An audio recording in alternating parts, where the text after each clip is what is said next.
तो अगेन आपका स्वागत है टूरिज़्म क्लासेस में। तो आज हम सिल्क रूट के आगे पढ़ने वाले हैं। हमने अपने जो लास्ट लेक्चर था हमने उसके अंदर सिल्क रूट के बारे में पढ़ चुके थे और आज इसके आगे हमें पढ़ना था। ये मैप के बारे में भी हमने जान लिया था लास्ट वीडियो में। अगर आपने लास्ट वीडियो नहीं देखी है तो मैं प्लेलिस्ट बना रहा हूँ अभी फ़िलहाल में हर एक चैप्टर्स की। तो यूनिट 1, यूनिट 2 और यूनिट 3 की प्लेलिस्ट बन चुकी है। ये उसका सेकंड लेक्चर है प्लेलिस्ट थर्ड की, जिसमें हमें द ग्रैंड टूर के बारे में पढ़ना है। ठीक है, एक्चुअली में ग्रैंड टूर है क्या? तो ये ग्रैंड टूर जो है बहुत बड़ा टूर था जिसको प्लान किया गया था। ठीक है, तो ये देखिए यूरोप की बिगनिंग में ना क्या होता था, वहाँ के जो कल्चर लेवल्स थे, ठीक है, वहाँ पे जो कल्चर थे वो रिवील हुए थे। तो this period saw an increasing interest of general populations in the art and the culture, especially since royalty, nobles and aristocrats were patronizing arts। इसका मतलब ये है कि जब वहाँ पे जो ये कल्चर रिवील हुआ था तो केवल जो बड़े लोग थे, ठीक है, जो रॉयल लोग थे, नोबल्स लोग थे, केवल वही लोग घूमने जाया करते थे वहाँ के कल्चर्स को देखने के लिए। This period, the 17th and the 18th century, also saw wealth young men from North Europe mainly England, ठीक है, going on tour of European cities. मतलब ये है कि जब 16वीं और 17वीं और 18वीं सदी चल रही थी, ठीक है, सेंचुरी जब 17वीं और 18वीं सदी चल रही थी तब केवल जो है वेल्दी पर्सन ही जाते थे। इसका मतलब ये है कि अमीर लोग ही जाया करते थे। वो भी कहाँ के? तो यूरोप के थे, नॉर्थ यूरोप से। ठीक है, नॉर्थ यूरोप से लोग थे जो इंग्लैंड से जाया करते थे यूरोप के सिटीज़ में, यूरोपियन सिटीज़ में। ठीक है, और इसी टूर को हमने नाम दे दिया था ग्रैंड टूर। ठीक है, इसी टूर को नाम दिया गया था जब इंग्लैंड के लोग यूरोप में जाया करते थे वहाँ के कल्चर्स को सीखने के लिए, तो इसका नाम पड़ा ग्रैंड टूर। ठीक है, और इसके अंदर केवल वेल्दी पर्सन जाते थे तो इसीलिए ये थोड़ा महंगा भी होता था। तो the grand tour was taken by wealthy young men belonging to the nobles, aristocrats family who could take this tour as a opportunity to educate themselves, perfect their language skills, gain a new cultural experience, and in the process also elevate this social status।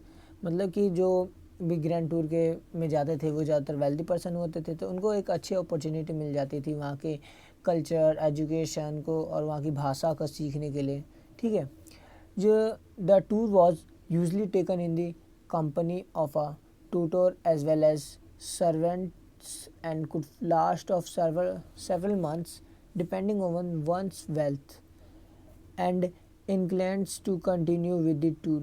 मतलब कि जो tour था ना वो usually वहाँ की company के द्वारा हुआ करता था। टूटोर कंपनी थी जो अपने सर्वेंट्स, मतलब कि वहाँ पर जो भी एम्प्लॉयज़ थे उनको कुछ मंथ्स के लिए वहाँ पे भेजा करती थी वहाँ के अपने जो भी उनकी चीज़ें थी बेचने के लिए। ठीक है, वहाँ पे अपना टूर स्टार्ट करने के लिए, वहाँ की चीज़ों के बारे में जानने के लिए। ठीक है, the grand tour was involving traveling primarily through France and Italy with visits to cities like Paris, Florence, Venice and Rome।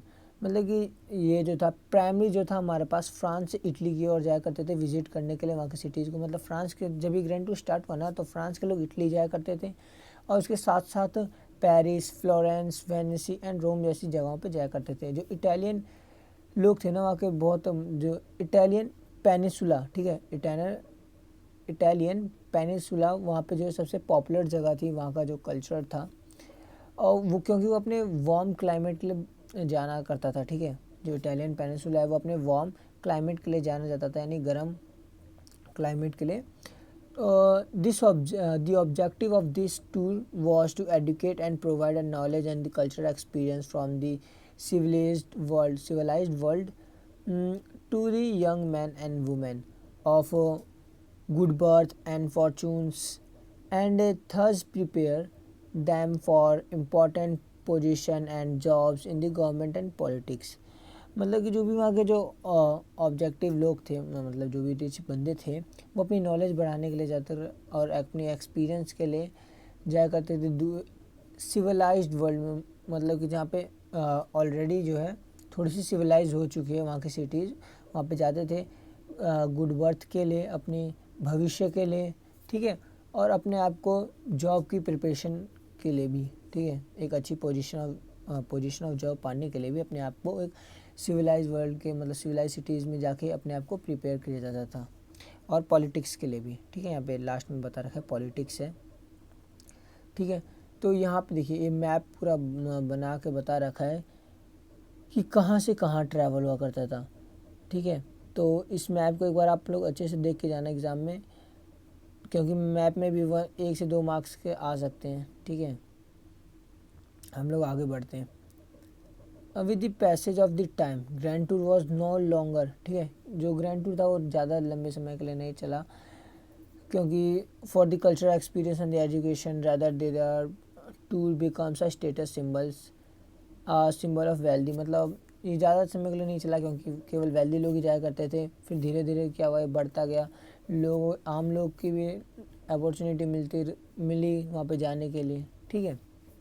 On the return the grand tour tourist have special combinates to display items such as books, arts, pictures, and so on that we purchased during their tours। मतलब इस grand tour के अंदर ना जो भी वहाँ के लोग रहते थे उन लोगों को बहुत फ़ायदा होता था, क्योंकि जो भी घूमने जाएगा वहाँ पे बुक्स खरीदेगा, कुछ अपनी आर्ट्स की चीज़ें खरीदेगा, पिक्चर्स लेगा, तो ये सब परचेज़ करने के लिए वहाँ के जो टूरिस्ट थे पैसे दिया करते थे। तो जिससे ग्रैंड टूर के अंदर भी वहाँ पे जो है बहुत फ़ायदा होता था लोगों को। Tourist are wielding status in their society, ठीक है। तो अब हम आते हैं अपने बिजनेस ऑफ टूरिज्म में। आई थिंक सो आप ग्रैंड टूर समझ गए होंगे, ग्रैंड टूर की कौन करते थे, कहाँ से कहाँ तक होता था और कहाँ कहाँ लोग जाया करते थे, ठीक है। बिजनेस ऑफ टूरिज्म, अब टूरिज्म एक बिजनेस कैसे बनता रहा, जब वो ग्रैंड टूर के बारे में पता चला लोगों को यूरोप के अंदर में, ठीक है, they show a great movement of peoples across Europe. This was just the beginning of traveling for the reason that then war, trade and natural calamity, ठीक है। मतलब कि जो एक शुरुआती हिस्सा था बिजनेस ऑफ टूरिज़्म का, जहाँ पे ट्रेड होने स्टार्ट हो रहे थे, नेचुरल कैलामिटी हो रही थी। जब 18 सेंचुरी आए ना, तो वेल्दी लोगों के साथ अपर क्लास लोग भी क्या कर रहे कि ट्रैवलिंग करना स्टार्ट कर दी हेल्थ रीजन्स के लिए। Thus the popularity of peoples like Bath and sea resorts, ठीक है, मतलब बाथ और सी रिजॉर्ट्स के लिए भी कुछ जहाँ पे सीज थे या फिर बाथ रिजॉर्ट सी रिजॉर्ट्स हैं, ठीक है, मतलब गर्म पानी जहाँ पे जाता सी के पास, तो यार अभी भी देखा जाता है कि वहाँ पे बहुत सारे टूरिस्ट आते हैं, तो वही चीज़ बता रखा है यहाँ पे। इंडस्ट्रियल रेवोल्यूशन वहाँ पे along with the its come less expensive mode of transportation such as railways बनाए, stream boats and ships, thus paving the path of the growth of tourism business. इन लोगों ने भी बहुत ही योगदान दिया था टूरिज्म ऑफ बिजनेस को बढ़ने के लिए, ठीक है। ये जो बंदे आपके सामने दिख रहे हैं फोटो में, इनका नाम है मिस्टर थॉमस कुक, ठीक है। इनको ये सबसे पहला क्रेडिट दिया जाता है इस बिजनेस ऑफ टूरिज्म को इस्टेब्लिश करने के लिए, ठीक है। तो इनका नाम थॉमस कुक है। इन्होंने क्या किया था कि भाई जब इन्होंने देखा कि ग्रैंड टूर के अंदर केवल बड़े लोग ही दूसरी जगह पे जाके अपने पैसे खर्च करते थे, वहाँ की चीज़ों के बारे में जानते थे, एजुकेशन प्राप्त करते थे, तो इन्होंने क्या किया, वहाँ के कुछ होटल्स में जाके बातचीत कर ली कि भाई मैं आपके पास इतने मेंबर्स लेके आऊँगा, मेरे को इतने पे इतना डिस्काउंट दे दीजिएगा। तो होटल वाले भी मान जाते होंगे, है ना, उनको जब मेंबर मिल रहे हैं बिना कोई एफर्ट डाले, तो मेंबर नहीं कस्टमर्स, ठीक है, कस्टमर मिल रहे हैं बिना कोई एफर्ट डाले, तो उनके लिए भी वो थोड़ी एक्सपेंसिव चीज़ें थोड़े कम रेट में लगा के दे दिया करते थे। तो इन्होंने अपना पहला टूर स्टार्ट किया लेसेस्टर से लफरगढ़ की तरफ, ठीक है, लेसेस्टर से लफरगढ़ की तरफ इंग्लैंड। उस दिन डेट थी 5 जुलाई 1841 विद 570 पैसेंजर्स, मतलब कि 570 पैसेंजरों के साथ वो इंग्लैंड के लेसेस्टर जगह से लफरगढ़ गए, ठीक है। डेट थी 5 जुलाई 1841, ठीक है, बार बार बता रहा हूँ, ये पूछता भी है 1-2 मार्क्स में कि पहली उड़ान थॉमस कुक की कहाँ से कहाँ तक गई थी। उड़ान नहीं है, टूरिस्ट लोग हैं, ठीक है, टूरिस्ट को लेके गए थे जनरली। और थॉमस कुक को फादर ऑफ टूरिज़्म भी कहा जाता है, ठीक है, father of tourism mister Thomas Cook, ठीक है। देन उन्होंने क्या किया, passenger paid a shilling each of the excursion tour, मतलब जो आके लोग थे उनसे उन्होंने पहले ही पेमेंट ले ली थी टूर के लिए। देन वो वैसे ही जब देखते हैं भाई हाँ तो यार इसमें तो प्रॉफिट हो रहा है, फिर उन्होंने दोबारा एक और स्टार्ट किया, चार्टर ट्रेन, ठीक है। तो उन्होंने अगली बार ट्रेन में ले जाना स्टार्ट किया, पिकनिक पे ब्रास बुक किए, ठीक है, ऐसी बहुत सारी चीज़ किया उन्होंने। तो थॉमस कुक ने एक बार क्या किया, ट्रैवलिंग अरेंज करवाई 1843 में 3000 स्टूडेंट्स के लिए, ठीक है। और वो जा रहा था लेजिस्टर टू डर्बी जा रहा था, ठीक है। 1843 में 3000 स्टूडेंट्स थे, पिकनिक के लिए ले जाया जा रहा था उन्हें, तो लेजिस्टर टू डर्बी जा रहे थे। तो उसके बाद उन्होंने एक डायरेक्ट प्लेन ही बुक करवा दी। यहाँ पे था 1848 से लेके 1863 से अप्रॉक्सीमेटली क्या थे 5000 टूरिस्ट थे उसके अंदर, ठीक है। ये प्लेन में नहीं ले जाया गया है, ये ट्रेन में ही ले जाया गया है। 5000 टूरिस्ट हैं, ठीक है, एक ही बार में वो एक बार 5000 टूरिस्ट को लेके चले गए थे। तो इससे पता चलता है कि इनको भाई कितना प्रॉफिट हो रहा होगा। धीरे धीरे फिर इन्होंने इसी तरह इस्टेब्लिश कर ली अपनी पूरी कंपनी। इनके नाम की कंपनी अभी भी चलती है, थॉमस कुक के, आप गूगल पे जाकर सर्च कर सकते हैं।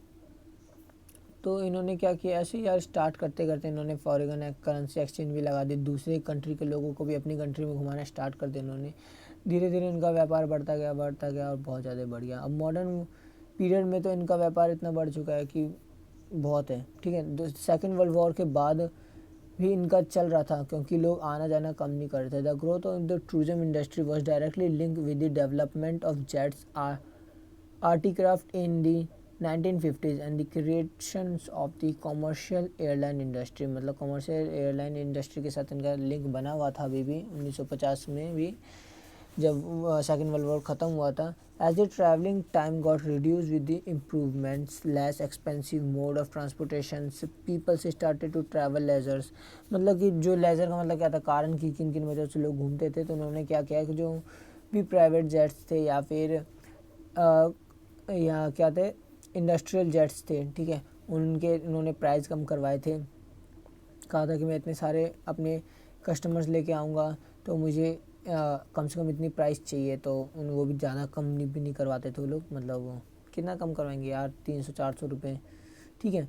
उसी हिसाब से वो एकदम अपना पूरा प्लान बनाया उन्होंने, और ऐसे अपने पहले अपनी बिजनेस की कदम रख दी थी वर्ल्ड में। तो बिजनेस ऑफ टूरिज्म के बारे में आप लोग जान गए होंगे कि अब क्या था। उन्होंने ट्रेन से किया, जेट से किया, शिप से भी लेके गए थे वो लोग, ठीक है, बसों से भी लेके गए हैं। नियर में कोई अगर होगा तो वो तो बस में से भी लेके जा सकते हैं। उसके बाद है टूरिज्म इंटरमीडिएटर्स एंड लिंकेजेस, ठीक है।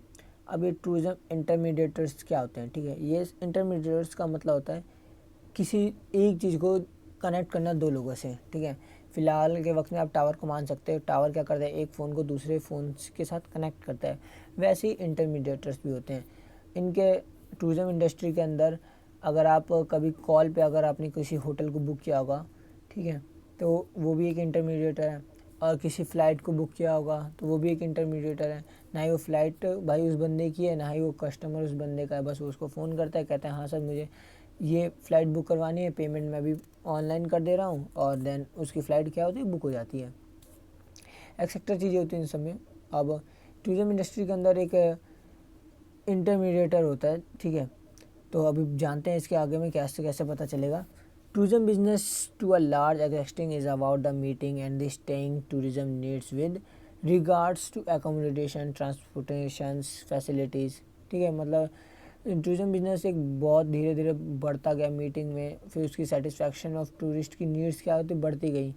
टूरिस्ट की नीड्स बढ़ती जा रही थी, उन्हें एकोमोडेशन चाहिए था, ट्रांसपोर्टेशन फैसिलिटीज़ चाहिए था, पानी चाहिए था, हवा चाहिए थी, अच्छी हवा तो वैसे सबको चाहिए होती है, खाना, ठीक है। उसके बाद ऑल अदर सर्विस एमिनिटीज़ के बारे में बात की जा रही है, मतलब कि ऑल एक्स्ट्रा फैसिलिटीज़, शॉपिंग करने के लिए वहाँ पे कोई जगह हो अच्छी खासी, तो यूजली उन्होंने क्या किया, इंटरमीडिएटर्स बनाने स्टार्ट कर दिया। अब इतने सारे बंदों को एक साथ तो संभाल नहीं सकते थे, ठीक है।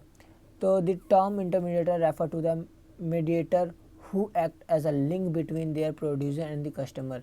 मतलब ये कह रहा है कि प्रोड्यूसर और कस्टमर के बीच में जो एक लिंक बना रहता है, बिटवीन के बीच में जो बिचौलिया होता है, उसको हम कहते हैं intermediator. Intermediator also at a time referred to as distributor typically add some value to the transaction which was not possible through directly trading। मतलब क्या करता है कि इंटरमीडिएटर के थ्रू है अपनी ट्रांजेक्शन्स करते हैं, अपने सामान बेचते हैं, सेल करते हैं, ठीक है। वो डायरेक्टली ट्रेड नहीं करते, वो उनकी मदद से ट्रेड करते हैं। Keeping in the view the definition of intermediator we can say, हमें कह सकते हैं कि generally sale agents of airlines, travel agents and tour operators are the tourism intermediators, ठीक है। They form the distribute channels of the tourism business and bring the tourism service to the customer and consumer. ये क्या करता है कि customer और consumer, ठीक है, दोनों के बीच में भी हो सकता है, क्या पता कस्टमर कोई और हो, कंज्यूमर कोई और हो, तो उनके बीच में भी एक इंटरमीडिएटर हो सकता है, ठीक है। टूरिज्म क्या होता है, एक सर्विस प्रोवाइड करता है कस्टमर एंड कंज्यूमर के पास। Consider the above definition, Thomas Cook कहते हैं the first tourism intermediator has been combine the tourist service like a railways, travel and food, picnic, lunch, ठीक है, to provide are tour expensive to his guests. अगर आपको अभी भी intermediates का मतलब नहीं समझ में आ रहा है तो मैं बता देता, आपको एक एग्जांपल से समझाता हूँ।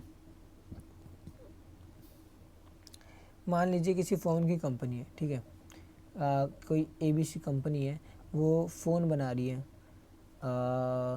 कोई सा भी फ़ोन बना रही है, मान लीजिए वो XY फ़ोन बना रही है, ठीक है। अब उसने प्रचार वचार सब करवा दिया है, अब उसे फ़ोन बेचना है, तो अब लोग तो डायरेक्ट कंपनी में आएंगे नहीं, ठीक है, जहाँ पे मैन्युफैक्चर हो रहा है, वहाँ पे कुछ डिस्ट्रीब्यूटर्स आएंगे, ठीक है। डिस्ट्रीब्यूटर्स वहाँ से ये क्या करेंगे, बहुत बड़े अमाउंट में फ़ोन वहाँ से परचेज़ कर लेंगे और जाके दुकानों में दे देंगे, सेल कर देंगे, ठीक है। दुकानों में सेल कर दिया, अब आप क्या करोगे, दुकान से परचेज़ कर लोगे। तो डिस्ट्रीब्यूटर ने क्या किया, वहाँ से सामान उठाया, ठीक है, ट्रांसपोर्ट करके वहाँ पे डाल दिया शोरूम्स में, ठीक है, या फिर मोबाइल्स की दुकान में भी कह सकते हो। तो कंपनी और शोरूम के बीच में क्या हुआ, डिस्ट्रीब्यूटर एक था, वो बना इंटरमीडिएटर। अब क्या हुआ कि कंपनी और शोरूम, जब आपने उसको लिया ना फ़ोन, तो डिस्ट्रीब्यूटर था ही, अब वो जो शोरूम वाला बंदा है वो भी एक इंटरमीडिएटर बन गया वहाँ पे। मतलब डिस्ट्रीब्यूटर और जो फ़ोन सेल कर रहा है वो दोनों इंटरमीडिएटर बन गए वहाँ पे। और अब लिंकेज क्या बना, उस कंपनी का डायरेक्ट आपके साथ लिंकेज बन गया, और ये जो बीच में थे इनके साथ भी इनका लिंकेज बन चुका है, ठीक है। अब आप समझ गए होंगे क्या होता है। तो यहाँ पे बता रखा है, in tourism the distribution channel and the intermediation play like a important role. क्या करते हैं इंटरमीडिएटर भी भाई, और डिस्ट्रीब्यूटर्स क्या है, एक बहुत ही इंपॉर्टेंट रोल प्ले करते हैं टूरिज्म के अंदर। The main job to ensure that the service provided to the customer that is tourist meets, ठीक है, उन्हें इंश्योर करवाना होता है। और सर्विस जब वो प्रोवाइड करते हैं कस्टमर को, तो उसका मतलब है कि वो टूरिस्ट को मीट करवा रहे हैं उनके सेटिस्फैक्शन से, ठीक है। At the same time the intermediator ensure that the seller such as a hotel और guide understanding the buyer needs. और इंटरमीडिएटर को ये भी इंश्योर करना पड़ता है सेलर से ले कि होटल और गाइड्स उसकी बातों को अंडरस्टैंड करें और उसके जो भी अमाउंट है उसके हिसाब से उसकी नीड पूरी फुलफिल हो, ठीक है। देन यहाँ पे क्या, the meet the demand of this job. अब इस जॉब की डिमांड क्या क्या है। A travel intermediator needs to have a linkage with the transportation providers, hotels and the accommodation providers such as motels in guest houses etcetera. मतलब कि intermediator अगर job अगर आपको पानी है तो आपके लिंकेज किस में होने चाहिए, ट्रांसपोर्टेशन के साथ होनी चाहिए, होटल्स के साथ होनी चाहिए, एकोमोडेशन प्रोवाइडर्स के साथ होनी चाहिए, एमिनिटीज़ प्रोवाइडर्स के साथ होनी चाहिए, ठीक है। मतलब इन आपका लिंक होना चाहिए अलग अलग जगहों पे, ठीक है। तो इंटरमीडिएटर्स की लिंकेज होनी चाहिए, समझ रहे हो, ठीक है। तो तभी जाके आप एक अच्छे जो है इंटरमीडिएटर बन पाओगे. The value addition to any and every tourist related the transactions comes from how well the intermediator handles the tourist query, what additional service is being providing to the tourist. मतलब कि जो है कि यहाँ पे adding हो रहा है, ठीक है, कस्टमर्स की एडिंग हो रही है, यहाँ पे ट्रांजेक्शन्स हो रहा है, बहुत सारे यहाँ पे क्या हो रहे हैं, काम हो रहे हैं टूरिस्ट के साथ. तो क्या होता है, ये सारी फैसिलिटीज़ जो है इंटरमीडिएटर्स को प्रोवाइड करानी पड़ती है टूरिस्ट को, ठीक है. तो जैसे कि एक होटल का बुक करना, ठीक है, होटल का एक रूम बुक करना, जितने भी उसके बजट है उस हिसाब से उसकी फ़्लाइट बुक करना, उसकी ट्रांसपोर्टेशन बुक करना, एक गाइड बुक करना, ठीक है. यहाँ पे कुछ पॉइंट्स दे रखे हैं इंटरमीडिएटर्स के लिए. The producer to sell in bulk, for example hotels flight tickets to one intermediary, मतलब एक इंटरमीडिएटरी के द्वारा यहाँ पे होटल्स की रूम्स और फ्लाइट टिकट्स जो है बुक हो जानी चाहिए, ठीक है. To promote a costs of the producer to be cut down as the intermediators help them reach the buyer, मतलब प्रोड्यूसर और इंटरमीडिएटर के बीच में कुछ अमाउंट जो है कट हो जाता है, ठीक है, थोड़ा सस्ता पड़ जाता है इंटरमीडिएटर्स की हेल्प की मदद से हमें. उसके बाद क्या होता है, the consumer to save time, ठीक है, कंज्यूमर का टाइम सेव होता है सर्चेज करने में. फोर्थ पॉइंट में बता रखा है कि कंज्यूमर जो है गेन कर लेता है, ज़्यादा स्पेशल प्राइजेस और डिस्काउंट्स पा लेता है. फिफ्थ पॉइंट में ये बता रखा है कि उसकी नॉलेज कंज्यूमर की बढ़ जाती है कि कैसे भाई अब बुक होगा अगली बार, उसको एक अच्छी खासी इन्फॉर्मेशन मिल जाती है ट्रैवल इंटरमीडिएटर के द्वारा. तो देन आज की क्लास यहीं पे ख़त्म होती है. वीडियो काफ़ी बड़ी हो रही है, आगे वाला लेक्चर अब कल अपलोड होगी, तो बने रहे हमारे साथ, कीप वॉचिंग. और आपके एग्ज़ाम आ रहे हैं तो पढ़ते रहें.